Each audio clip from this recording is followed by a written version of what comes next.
ഓം നമോ ഭഗവതേ വാസുദേവായ നമ. ഹരോ ഹര ഹരോ ഹര ഹരോ ഹര.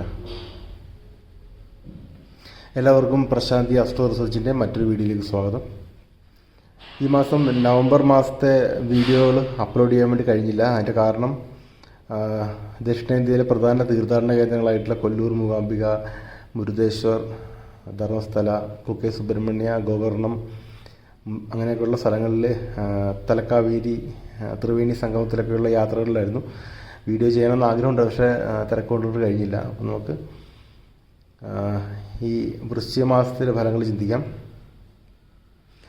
അപ്പോൾ മേടം രാശിക്കാർക്ക് വൃശ്ചിക മാസത്തിലെ ഫലങ്ങൾ എപ്രകാരമാണെന്ന് ചിന്തിക്കുന്നത്. മേടം രാശിക്കാരെ പറ്റി സംബന്ധിച്ച് പറയുമ്പോൾ 2023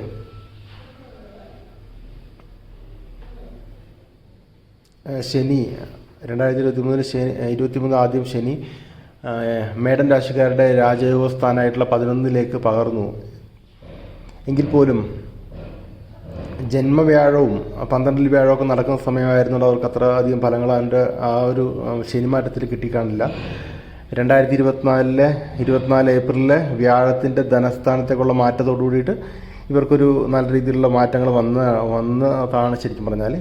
പക്ഷേ അത് അത്രകാലം നീണ്ടു നിന്നില്ല എന്ന് ദൗർഭാഗ്യകരമെന്ന് പറയേണ്ടതായിട്ട് വരും. 11 ആ ഒരു ശനിയുടെ ആ രാജയോഗത്തിൻ്റെ അനുഭവം മേടരാശിക്കാർക്ക് കാര്യമായി കിട്ടിക്കാണില്ല. കാരണം തുടക്കത്തിൽ തന്നെ വ്യാഴത്തിൻ്റെ സ്ഥിതി മോശമായിരുന്നു.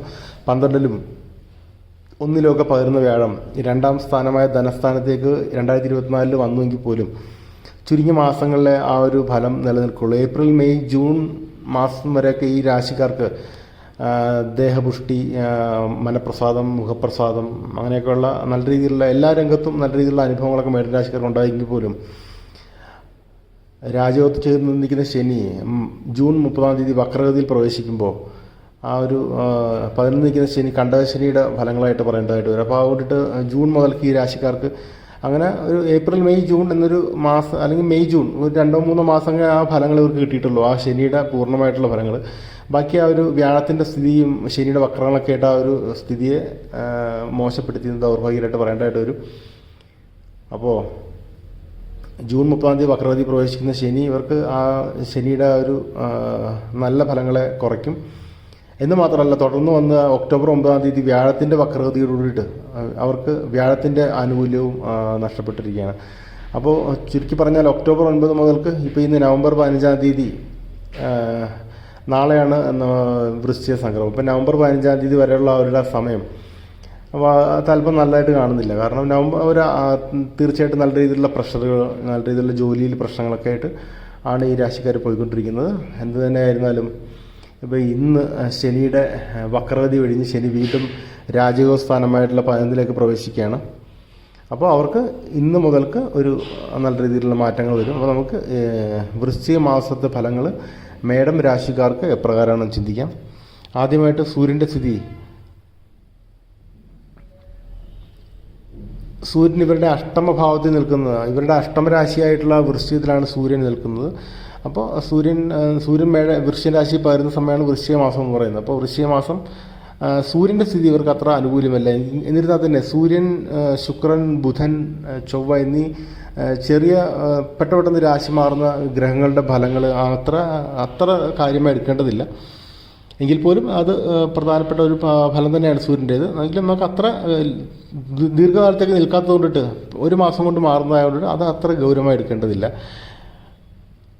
നവംബർ 25 ബുധൻ വക്രഗതിയിൽ പ്രവേശിക്കുമ്പോൾ ബുധൻ്റെ വക്രഗതി ഇവർക്ക് ബുധൻ വിദ്യാകാരകനാണ്, വിജ്ഞാനകാരകനാണ്, ആശയവിനിമയത്തിൻ്റെ കാരകനാണ്. അപ്പോൾ ആശയവിനിമയത്തിൽ ചില പ്രശ്നങ്ങളുണ്ടാവാം, ആശയവിനിമയം കൊണ്ട് ചില കുഴപ്പങ്ങളുണ്ടാകാം. അതുപോലെ തന്നെ കുറേ നമ്മുടെ സംസാരം കൊണ്ടിട്ട് കുറേ താമസങ്ങൾ, നടക്കേണ്ട കാര്യങ്ങൾ നടക്കാണ്ട് വരിക, അങ്ങനെയുള്ള താമസങ്ങളൊക്കെ വരാം. ശുക്രൻ ഇവരുടെ ഭാഗ്യസ്ഥാനമായ ധനരാശിയിലേക്ക് നവംബർ 7 പകർന്നു നിൽക്കുകയാണ്. അപ്പോൾ ആ ഒരു സ്ഥിതി, ശുക്രൻ്റെ ആ ഒരു സ്ഥിതി ഇവർക്ക് അനുകൂലമാണ്. ഭാഗ്യസ്ഥാനത്ത് ശുക്രൻ നിൽക്കുന്നത് അനുകൂലം. അപ്പോൾ നല്ല നല്ല ഭാഗ്യങ്ങൾ തേടിയെടുക്കുക, ഇഷ്ടപ്പെട്ട പ്രണയിതാക്കളോടോ ജീവിത പങ്കാളിയോടോ സുഹൃത്തുക്കളോടോ ഒക്കെ അല്പസമയം ചിലവഴിക്കാനായിട്ട് നന്നായി കഴിയുക. നല്ലൊരു പുറത്തു പോയി നല്ല രീതിയിലുള്ള ഒരു റെസ്റ്റോറൻറ്റിൽ പോയിട്ട് ഫുഡ് കഴിക്കാനോ അങ്ങനെ എന്തെങ്കിലുമൊക്കെ അവരൊക്കെ ആയിട്ട് നല്ല ക്വാളിറ്റി സമയം ചിലവഴിക്കാനുള്ളൊരു ഭാഗ്യം ഇവർക്ക് ഈ വൃശ്ചിക മാസത്തിൽ തീർച്ചയായും കിട്ടും. ചൊവ്വ ഇവരുടെ 4ാം രാശിയായ കർക്കിടകത്തിലാണുള്ളത്. അപ്പോൾ ഈ മാസം മുഴുവൻ കർക്കിടകത്തിനെ ഉള്ളത്. അപ്പോൾ 4 സുഖസ്ഥാനമാണ്. വീട്, വാഹനങ്ങൾ, അമ്മ ഒക്കെ ചിന്തിക്കാവുന്ന ഭാവമാണ്. അപ്പോൾ ആ ഒരു 4 എന്ന ഭാവം, ആ സുഖസ്ഥാനത്ത് ചൊവ്വയുടെ നിൽപ്പ്, ചൊവ്വ ഒരു പാപനായ ഗ്രഹമാണ്. അപ്പോൾ പാപനായ ഒരു ചൊവ്വ രാശി നിൽക്കുന്നത് അവർക്ക് അത്ര നന്നായിരിക്കില്ല. നമ്മൾ മനസ്സിലാക്കേണ്ട കാര്യം, ഓരോ ഗ്രഹങ്ങളും ഓരോ രാശി നിൽക്കുമ്പോൾ ഓരോ ഫലങ്ങളായിരിക്കും. പൊതുവായ ഫലങ്ങൾ അവസാനം പറയാം അതെന്തായിരിക്കും എന്നുള്ളത്. നമ്മളിപ്പോൾ ഒരു ഗ്രഹം മോശമായി എന്നിപ്പോൾ കരുതി കൊണ്ട് ഫലം മോശമായി നടന്നില്ല. അപ്പോൾ അവസാനത്താണ് ഇതിൻ്റെ പൊതുവായിട്ടുള്ള ഫലം പറയുന്നത്. അപ്പോൾ ചൊവ്വയുടെ സ്ഥിതി ചൊവ്വയുടെയും സൂര്യൻ്റെ സ്ഥിതി അനുകൂലമല്ല ഈ മാസം. വ്യാഴത്തിൻ്റെ വക്രഗതി ഒക്ടോബർ 9-ാം തീയതി 2ാം ഭാവമായ ധനസ്ഥാനത്ത് നിന്ന വ്യാഴം ഒക്ടോബർ 9-ന് വക്രഗതിയെ പ്രാപിക്കുമ്പോൾ അതിചാരേതു വക്രേതു പൂർവ്വരാശി ഗതം ഫലം എന്ന ഫലത്തിൻ്റെ പ്രമാണത്തിൽ നമുക്ക് അതിൻ്റെ മുൻപത്തെ രാശി, ജന്മരാശിയിൽ നിൽക്കുന്ന വ്യാഴത്തിൻ്റെ ഫലമാണ് പറയേണ്ടത്. അപ്പോൾ ശോകം, ഒരു എന്താ പറയുക, ഒരു മൂകത, അങ്ങനെയൊക്കെ ഒരു ഫലങ്ങളൊക്കെയാണ് ഒക്ടോബർ 9 മുതൽക്ക് ഈ നവംബർ 15-ാം തീയതി വരെ ഇവർക്ക് പറയേണ്ടത്. കാരണം വ്യാഴത്തിൻ്റെ വക്രഗതി കൊണ്ടിട്ട് ഒന്ന്, ജന്മേ രാമവനെ ദുഃഖം, ജന്മത്തിൽ വ്യാഴം വന്നപ്പോൾ രാമൻ വനവാസത്തെ പുൽകി ദുഃഖം അനുഭവിച്ചു എന്നാണ് പറയുന്നത്. അപ്പോൾ അതുപോലെ ഒരു ദുഃഖിതനായിട്ടിരിക്കുക ഒക്ടോബർ മാസം മുതൽക്ക് ഈ രാശിക്കാർ ഒക്ടോബർ 9-ാം തീയതി മുതൽക്ക് ഒരു ദുഃഖിതനായിട്ടൊക്കെ ഇരിക്കുന്ന ഒരു സമയമാണ്. ശരിക്കും ശനിയുടെ ആനുകൂല്യമില്ലല്ലോ. അപ്പോൾ അങ്ങനെ ഇരിക്കുന്നൊരു സമയത്താണ് ഉള്ളത്. രാഹു 12 നിൽക്കുന്ന കുറേ നിരാശകൾ നമുക്കുണ്ടാക്കും. 12ാം ഭാവമായ പതന ഭ്രംശന സ്ഥാനമായിട്ടുള്ള ശയനസ്ഥാനമായ 12-ൽ രാഹു നിൽക്കുന്നത് നമുക്ക് കുറേ നിരാശകൾ വന്ന് ഭവിക്കാം. എന്നിരുന്നാൽ തന്നെ ഈ രാശിക്കാർക്ക് ഈ മാസം വൃശ്ചികമാസം ആരംഭിക്കുന്നത് തന്നെ ഒരു നല്ല സന്തോഷ വാർത്തയായിട്ടാണ് മേടൻ രാശിക്കാർക്ക്. കാരണം ഇവർക്ക് ഏറ്റവും ഇപ്പോൾ ഇവരുടെ നിലവിൽ ഗ്രഹസ്ഥിതിയിൽ ഏറ്റവും ആനുകൂല്യമുള്ള ഗ്രഹസ്ഥിതി ശനി 11ാം ഭാവമായിട്ടുള്ള 3, 6, 11 എന്നീ ഉപജയഭാവങ്ങളിൽ ശനി രാജയോഗത്തെ ചെയ്യും. മേടൻ അതിൽ തന്നെ പ്രമാദമായ രാജയോഗമാണ് 11ാം ഭാവത്തിൽ. അപ്പോൾ ശനി ഇവർക്ക് 2023 മുതൽക്ക് ആ ഭാവത്തിൽ രാജയോഗത്തെ ചെയ്ത് നിൽക്കുകയാണ്. പക്ഷേ ഇവർക്ക് മറ്റു സ്ഥിതികൾ കൊണ്ട് അത്ര അനുഭവവേദ്യമായിരിക്കില്ല. എന്നിരുന്നാൽ തന്നെ ഈ ഒരു വൃശ്ചികമാസം ആരംഭത്തിൽ തന്നെ മേടം രാശിക്കാർക്ക് ശനി നേർഗതിയിൽ പ്രവേശിച്ച് വീണ്ടും രാജയോഗത്തെ ചെയ്ത് നിൽക്കുന്നത് കൊണ്ടിട്ട് ഇവർക്ക് നല്ല രീതിയിലുള്ള മാറ്റങ്ങൾ, ഇപ്പോൾ വരെ ഉണ്ടായിരുന്ന ചില അരിഷ്ടതകളൊക്കെ മാറി നല്ല രീതിയിലുള്ള മാറ്റങ്ങൾ ഈ വൃശ്ചിക മാസം ആരംഭം മുതൽക്ക് ഇവർക്ക് പ്രകടമാകും. അപ്പോൾ ഇവർ ഈ വൃശ്ചിക മാസം ആരംഭത്തോടുകൂടി തന്നെ ഒരു നല്ല രീതിയിലുള്ള പുരോഗതി എല്ലാ രംഗത്തും ഇവരെ തേടിയെത്തും. എന്ന് മാത്രമല്ല, ഫെബ്രുവരി 4-ാം തീയതി വ്യാഴം വക്രഗതി വെടിയുന്ന ആ സമയം മുതൽ മാർച്ച് 29-ന് ശനിയുടെ രാശിമാറ്റം വരെയുള്ള സമയം വരെ ഇവർക്ക് വളരെ സുവർണമായ സമയമായിരിക്കും.